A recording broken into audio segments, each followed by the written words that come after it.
참예수님 이승환 시몬 신부입니다. 오늘 함께 이야기 나눌 주제는 청년 공동체 어떻게 운영해야 되는가입니다. 예전에 썼던 블로그 글을 중심으로 또 설명을 드릴 건데요. 제가 지금까지 경험했을 때 청년 공동체 운영하는 방법은 크게 두 가지가 있었습니다. 하나는 연합회 방식이고요. 또 하나는 협의체 방식이에요. 연합회라고 하면은 청년연합회장이 있고 회장단이 있고 그 밑에 각 청년 전례 담당 단체들과 여러 단체들이 있는 구조를 말하고요. 협의체 같은 경우는 연합회장과 회장단이 없는 상태로 신부와 각 단체의 단체장들이 직접 만나서 진행을 하는 경우입니다. 무엇이 더 좋을지 한번 생각을 해볼까 해요. 물론 사람이 많으면 공동체에 사람이 많을 때는 연합회 방식이 훨씬 더 좋을 수도 있습니다. 하지만 연합회가 가지고 있는 단점도 분명히 존재하고요. 또 협의체 같은 경우도 장점과 단점이 너무나 명확하기 때문에 함께 생각해 볼 만한 주제입니다. 그렇다고 우리가 매번 지금까지 우리 본당은 늘 연합회였으니까 혹은 우린 연합회가 딱 없어도 잘 돌아갔으니까 라는 이유로 그대로만 받아들인다고 한다면 청년이 늘어나거나 줄었을 때 그때 대처를 하지 못한다는 것을 염두에 두면서 이야기를 들어주셨으면 좋겠습니다. 대부분의 본당의 청년 공동체 안에 어떤 단체들이 있을까요? 기본적으로는 전례단과 성가대가 있을 겁니다. 전례단과 성가대가 존재한 상태에서 어떤 경우는 성서모임이 있을 거고 어떤 경우는 레지오가 있을 거고요. 또 어떤 경우는 성가대에서 파생된 밴드부가 있을 거고요. 또 어떤 경우는 전례단에서 파생된 복사단이 또 존재하는 경우도 있습니다. 간혹 가다가 청년 봉사단체가 있는 경우도 있고요. 빈첸쇼 같은 경우도 속하기도 있고요. 레지오와 비슷하게 기도 모임으로 또 존재하는 공동체도 있을 겁니다. 이 많은 단체 안에서 물론 단체마다 10명씩 있다고 쳤을 때 한 가지 재미난 문제점이 하나 발생돼요. 뭐냐? 각 단체를 구성하는 단체 임원들이 어떤 사람들이 있을까요? 일단 기본적으로 대표가 있을 거고요. 단장, 부단장 혹은 전례 단장, 성가대장, 혹은 대표 봉사자, 부봉사자 이런 식으로 있겠죠? 그리고 대표가 혼자 하기 힘들기 때문에 부대표가 존재합니다. 그 후에 돈을 관리하는 회계가 필요하고 또는 회계나 총무가 필요하고요. 또 회의록을 기록하는 서기가 존재합니다. 물론 사람이 많이 없을 경우에는 총무나 회계가 서기까지 일을 같이 하는 경우가 있겠죠. 그 상태에서 한번 생각해 볼까요? 본당이 연합회로 구성되고 했을 때 연합회에 단체장이 4명이 필요하고요. 전례단에 4명, 성가대에 4명, 물론 성가대에는 파트장들까지도 나눠 시작하면 사람이 점점 늘어나게 되는 건 아시죠? 성서 모임 같은 경우도 4명, 레지오는 사간부가 있고요. 또 여러가지 기타 봉사단체들도 또 결국 4명씩 있을 겁니다. 그러면 기본적으로 보통 대부분의 본당들이 있는 전례단 성가대의 성서 모임 정도까지만 생각을 했을 때 청년 공동체에 기본적으로 장들이 몇 명이나 있을까요? 대표를 맡은 사람들이 4 곱하기 하나, 둘, 셋, 넷. 성서모임도 없는 분들도 있죠? 그러면은 총 3개를 봤을 때 12명의 사람이 기본적으로 장을 맡습니다. 그런데 이 사람들의 임기 기는 언제까지일까요? 1년이 대부분이에요. 그러면은 2년이 됐을 때는 24명, 그 다음에는 36명처럼 12배의 배수로 계속 올라가게 됩니다. 그렇다는 얘기는 매년 새로운 사람들이 새로운 유입이 12명씩은 있어야지 사람들이 돌아가면서 단체장을 맡는 일이 벌어지게 돼요. 만약 유입이 없다 한다면 했던 사람들 모든 사람이 다 단장 출신이고 이런 일이 벌어지겠죠. 그때 문제점 중 하나는 시간이 지났을 때 새로운 사람이 왔는데 나머지 사람들이 다 단장 출신이에요. 그럼 모든 사람이 너무 잘 알아.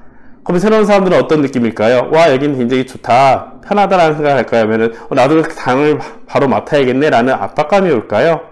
그러다 보니까 보통 본당에서 청년들이 20명밖에 없고 이런 일이 벌어진다면 악순환이 시작될 수가 있습니다. 모든 사람이 단체장 혹은 임원을 맡게 되고 몇 년째 임원을 하게 되는 일도 벌어지게 되고요. 결국 활동이 많아지면서 내면이 고갈되어서 자칫 신앙생활이 있고 활동이 되거나 무언가를 하지 않으면 혹은 장이나 임원을 맡지 않으면 자기 스스로도 자리를 잡지 못하는 그런 모습이 발견될 수도 있습니다. 때문에 최소한 이 장들을 하나라도 줄이는 게 좋겠죠. 그래서 저 같은 경우는 보통 회계랑 서기를 합치는 경우도 있고요, 대표랑 부대표를 합치는 경우도 있습니다. 그러면은 단체장이 2명밖에 필요하지 않으니까요. 단 이런 경우는 생각보다 사람들이 장이나 임원을 맡는 것 자체가 부담감이 훨씬 커지게 돼요. 돌아가면서 맡을 수 있는 장점은 있지만 특정인에게 너무 큰 부담이 주어진다는 단점도 있습니다. 이런 상태에서 연합회 현상이 되면은 기본적으로 4명이 더 필요한 일이 벌어지다 보니 자연스럽게 장들을 맡아서 사람은 내년에 내가 연합회를 또 해야 되나라는 압박감이 올 수 있는, 때로는 기뻐서 즐겁게도 할 수 있지만 오히려 많은 사람들에게 부담으로 주어질 수 있는 단점도 있습니다. 때문에 새로운 유입들이 꾸준히 들어오지 못한다면, 새로운 사람들이 매력을 느끼고 함께 하려고 찾아오지 못한다면 장들이 많은 것은 확실히 부담이 되죠. 협의체도 마찬가지로 부담이 되지만 아무래도 협의체라고 하면은 단체장을 신부들이 직접 만나기 때문에 연합회 임원들이 필요가 없게 됩니다. 그런 점에 있어서는 몇 명이라도 더 쉴 수 있는 구조가 벌어지게 돼요. 아무래도 여유롭게 있는 사람이 있어야지 뭔가 새로운 거를 시작하거나 준비할 때도 도움이 되니까요. 이런 것들을 염두에 둔 상태에서 또 흥미로운 사실을 하나 이야기해 볼게요. 보통 전례단, 성가대 정도로 보시고 그 위에 연합회가 있는 경우는 신부님의 입장이 바로 여기 위에 겁니다. 담당 사제가 최종 결정을 맡게 되고요. 연합회 아래에 전례단과 성가대가 연결이 될 겁니다. 따라서 사제가 어떤 이야기를 하면 연합회에 전달되고 연합회에서 전례단과 성가대에게 진행을 하는 식이 될 거예요. 공동체의 자율성을 부여하는 데 있어서는 굉장히 좋습니다. 그러다 보니까 공동체가 컸을 때 60명, 80명, 100명 이렇게 넘어갔을 때는 아무래도 연합회 형식으로 진행하는 것이 더 많은 사람들에게 기회를 줄 수 있고 그 본당의 자생력이랄까요? 그걸 키워줄 수 있는 효과가 있습니다. 하지만 그 정도의 효과가 있음에도 불구하고 명확한 단점도 있는 것이 바로 이 업무의 흐름 때문에 그래요. 무슨 말이냐면은 사제가 단체 장들을 직접 만나고 단체원을 만날 수 있는 기회가 점점 줄어들게 됩니다. 기본적으로 신부님들과 함께 이야기를 나눴을 때 신부님 주변에 누가 있을까요? 일반 단체원들보다는 주로 임원들이 앉게 돼서 이야기를 하게 될 겁니다. 즉 사람들의 이야기를 듣지 못하고 장들의 입장에서의 이야기를 더 듣게 될 가능성도 있죠. 그 상태에서 연합회가 존재하고 사제가 연합회를 존중한다는 의미로 연합회를 통해서 일을 하기 시작한다면, 공동체를 운영을 하고 이끌어갈 때 연합회를 중심으로 인도한다면 연합회의 능력에 따라서, 역량에 따라서 중간에 조율을 굉장히 잘하는 경우도 있지만 서로 책임을 떠넘기는 일도 벌어지게 됩니다. 예를 들어 직접적으로 전례단과 성가대에 뭔가를 말하기 어려운 부분에 있어서 사제가 연합회에게만 직접 얘기를 해서 연합회가 전달하는 식이 된다면 같은 청년들인데 왜 너희들은 우리한테 명령을 해? 라는 식의 오해도 살 수가 있겠죠. 그렇기 때문에 연합회가 존재할 때는 인원적인 문제도 있지만 책임에 대한 문제 역시 존재하기 때문에 한다는 점 기억하면 좋을 것 같습니다. 그래서 각 단체장에게 권한이 부여되면서 자체적인 선정이 가능하다는 장점이 있지만 단점으로서는 자칫 연합회장에게 모든 책임이 몰리면서 더 큰 부담으로 이어질 수 있다는 점이 있습니다. 반면 협의체 같은 경우는 인원적인 문제에서도 한 4명 정도 줄이지만 이 연합회가 없다 보니까 사제를 중심으로 전례단과 성가대가 그리고 다른 단체들도 직접 연결이 됩니다. 장점은 사제가 더 많은 사람들을 직접 만날 수 있다는 장점이 있겠죠. 이야기를 많이 듣고 또 무언가를 지시하거나 함께 인도를 할 때 중간에 왜곡되거나 변질되는 것 없이 있는 그대로 전달이 된다는 장점도 있습니다. 단점은 이 사제의 역량에 따라서, 아까 전에는 연합회 역량이 있잖아요. 사제의 역량에 따라서 진행의 여부가 너무 크게 차이가 난다는 점이 있어요.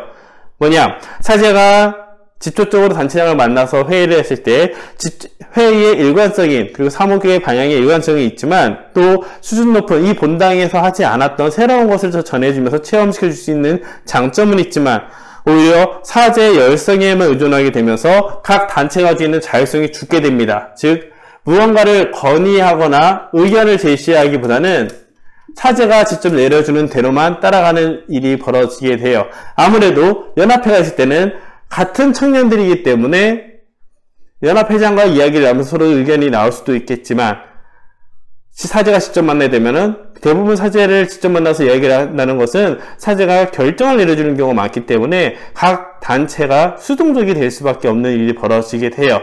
바로 이러한 장단점이 있기 때문에 어떻게 선택하면 좋은지 저는 주로 두 가지 기준을 두는 편이에요.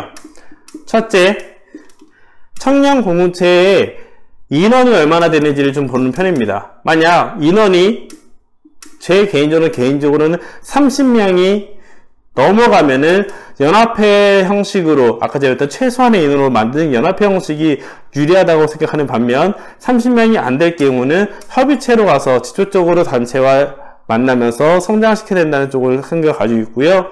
두 번째는 각 본당의 상황에 따라서 결정하는 편입니다.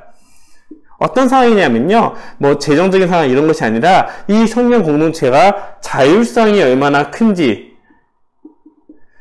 즉 어떤 공동체 안에서 스스로 성찰하고 문제를 해결할 수 있는 방법을 찾고 나아가려는 그 의지가 얼마큼 있는지를 봐서 만약 의지가 없다면 협의체 형식을 보는 편이고요, 의지가 있다면 연합회 형식을 취하는 것이 좋다고 생각을 하는 편입니다.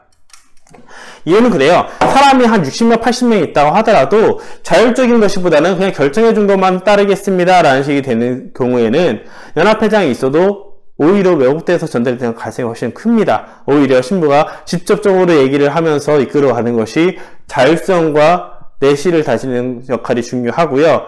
그렇다고 해도 사람이 20명밖에 없는데도 이 사람들이 뭔가를 계속 하려고 하고 있고 새로운 사람들을 만나려고 하고 있고 계속 뭔가 노력하려고 하는 그 열정이 있다면 오히려 연합회를 만들어서 연합회에게 하나의 힘을 모을 수 있도록 권한을 어느 정도 주고 사제는 지도를 하는 수준으로 갔을 때 훨씬 더 큰 빛을 발하는 경우를 보게 됩니다. 따라서 이런 식으로 하면 되겠죠. 처음에 와서 본당을 분위기를 파악을 한 다음에 열성적인 모습을 본 후에 구조를 생각을 하고 인원을 늘려가면서 서서히 연합회 형식으로 바꿔간다면 훨씬 더 긍정적인 모습이 될 거예요. 왜냐하면 사제는 임기가 기년도로 2년입니다. 서울교구 기준으로 보좌신부, 부진신부의 기간은 2년이에요. 2년 동안 이 본당 공동체가 완전히 성장할 수 있냐? 쉽지 않을 겁니다.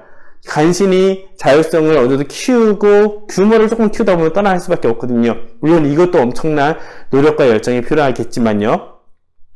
하지만 사제가 떠난 다음에 그 흐름이 계속 이어가기 위해서는 그 다음 신부님의 역할도 굉장히 중요한데 이 연합회, 자율성을 키워서 연합회, 이 신자들이 어느 정도 힘을 모아서 함께 나아가려는 의지가 없다면 그 원동력을 쉽게 잃어버리기 때문입니다. 네, 지금까지 오늘은 이렇게 연합회와 협의체를 중심으로 이야기를 나눠봤는데요. 각자의 본당에 맞춰서, 상황에 맞춰서 만들어보면 좋을 것 같아요. 그리고 주의할 점, 단순히 사람을 줄이기 위해서, 임원을 만든 사람을 줄이기 위해서 협의체를 하겠다고 한다면 굉장히 큰 실수를 할 수 있다는 거. 그리고 이미 열정적인 모습이 있지만 그거를 억지로 틀어버리거나 누르기 위한 작업이 들어간다면 오히려 공동체가 더 수동적으로 되고 안 좋아질 수 있다는 거. 그리고 그 결과들은 대부분 내가 사제들 같은 경우는 본인이 있는 2년 동안 벌어지는 것이 아니라 그 다음 신부에게 역할이 이어진다는 것을 기억하면서 제대로 성찰하고 바라보고 선택을 할 수 있었으면 좋을 것 같습니다. 또한 본당 청년 공동체 역시 자신들이 늘 연합회를 했기 때문에 연합회만 해야 된다, 늘 협의체만 했기 때문에 협의체를 해야 된다라고만 생각하지 말고 그때그때 한 2, 3년씩 자신들의 상황을 체크를 해보면서 우리 공동체에 더 나은 선택을 했으면 좋겠습니다. 오늘 또 들어주셔서 감사드리고 다음 시간에 또 다른 이야기로 다가오도록 하겠습니다.